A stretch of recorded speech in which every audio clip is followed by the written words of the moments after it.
नमस्कार, आप देख रहे हैं वीडियो टीवी भारत और मैं हूं प्रियंका माथुर। पीएम मोदी यूपी में जीत के बाद जनता संबोधन कर रहे थे। इसी में उन्होंने यूपी में आने वाले 5 सालों की रणनीति भी साफ कर दी। उन्होंने माफिया पर कार्रवाई को सही बताते हुए गलत काम को धर्म का नाम देने वालों को लताड़ा। आइए आप भी देखें क्या कहा पीएम मोदी ने। साथियों,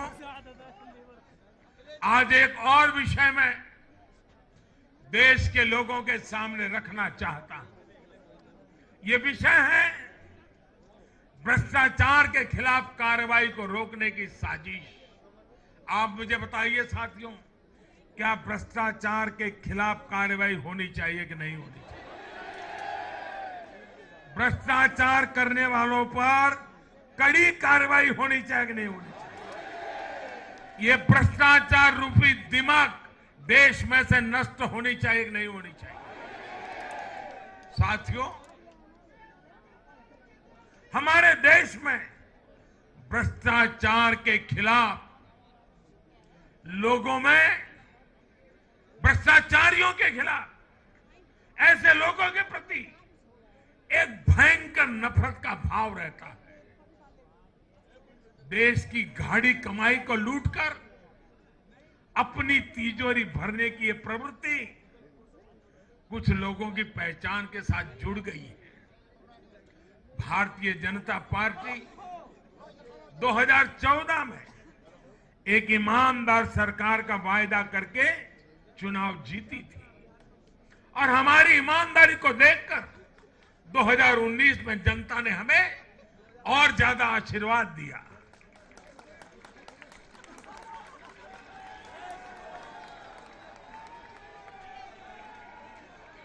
और देश हमसे अपेक्षा करता है कि मोदी जी, आपकी सरकार सिर्फ प्रामाणिक रहे इतना इनफ नहीं है। आप ही हैं, आप ही की सरकार है जो भ्रष्टाचारियों को सजा कर सकती है, उन पर कठोर से कठोर कार्रवाई कर सकती है।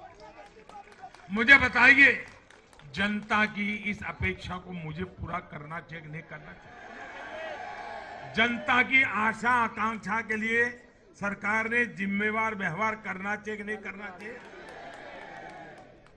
लेकिन आज हम देख रहे हैं जो निष्पक्ष संस्थाएं, जो पूरी तरह इंडिपेंडेंट है, वे अगर भ्रष्टाचार के खिलाफ कार्रवाई करते हैं तो ये लोग और उनका पूरा इकोसिस्टम अब भ्रष्टाचारियों की रक्षा करने के लिए उन संस्थाओं को बदनाम करने के लिए मैदान में आ गए हैं।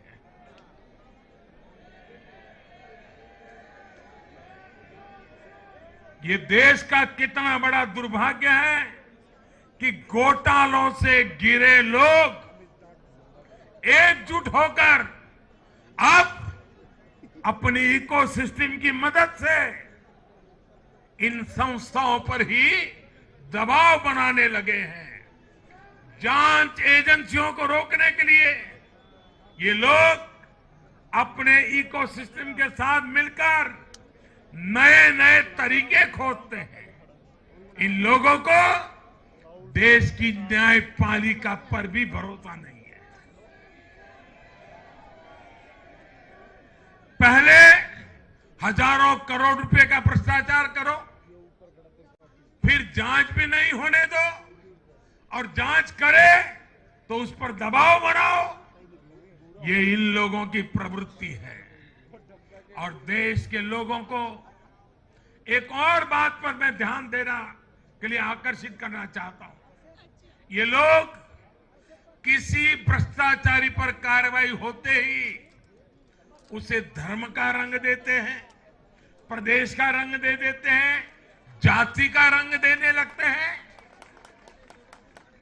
ये नए तौर तरीके शुरू हुए हैं।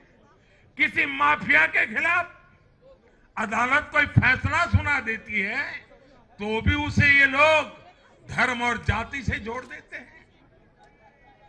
ऐसे में भारत के मैं सभी संप्रदायों से आग्रह करता हूं, मैं सभी जाति पे गर्व करने वाले ईमानदार लोगों से आग्रह करना चाहता हूं, उन सबको सोचना होगा कि ऐसे भ्रष्टाचारियों, ऐसे माफियाओं को अपने समाज से, अपने संप्रदाय से, अपनी जाति से दूर करने की हिम्मत करे। इससे समाज भी मजबूत होगा, संप्रदाय भी मजबूत होगा और हर व्यक्ति का भला होगा। और यूपी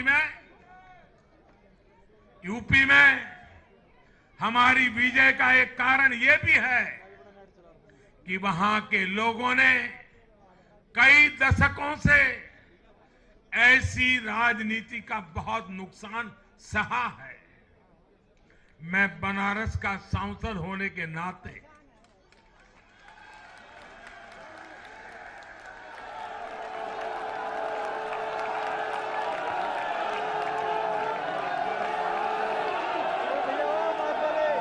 यूपी के लोगों के प्यार और आशीर्वाद ने मुझे भी यूपी वाला बना दिया।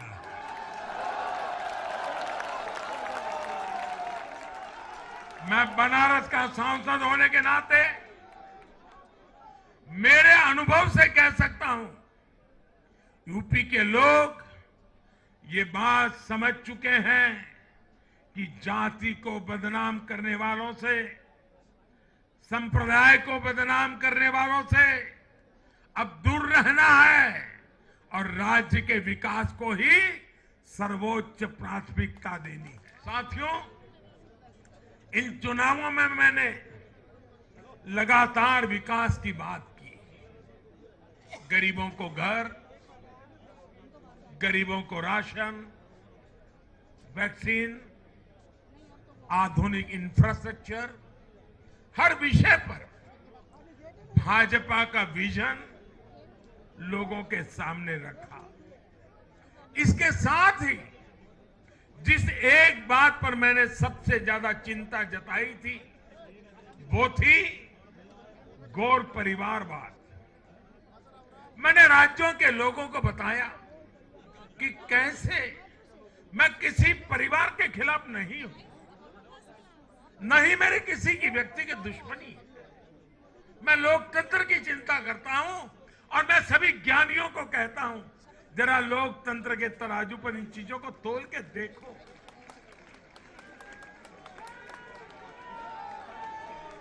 और मैंने लोगों को बताया कैसे परिवारवादी राजनीति ने उनके राज्य का कितना नुकसान किया है, राज्य को पीछे ले जा रहा है। और मुझे खुशी है कि मतदाताओं ने इस बात को समझते हुए भी इस चुनाव में अपना वोट दिया है, लोकतंत्र की ताकत को मजबूत किया। साथियों, ये लगातार बहस बहुत जरूरी है। भारत जैसे लोकतंत्र में और देश को जिस ऊंचाई पर ले जाना है उसको ध्यान में रखते हुए जिन मुद्दों को मैं उठा रहा हूं उसको निरपेक्ष भाव से बहस होना जरूरी है। भारत में परिवारवादी राजनीति का, ये मेरे शब्द लिख करके रखिए दोस्तों, एक न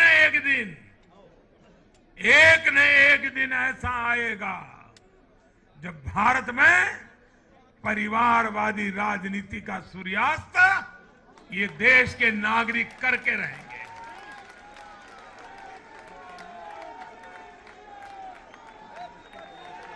इस चुनाव में देश के मतदाताओं ने अपनी सूझबूझ का परिचय दिखाते हुए ये क्या होने वाला है इसका इशारा कर दिया। अभी के लिए फिलहाल इतना ही। नमस्कार।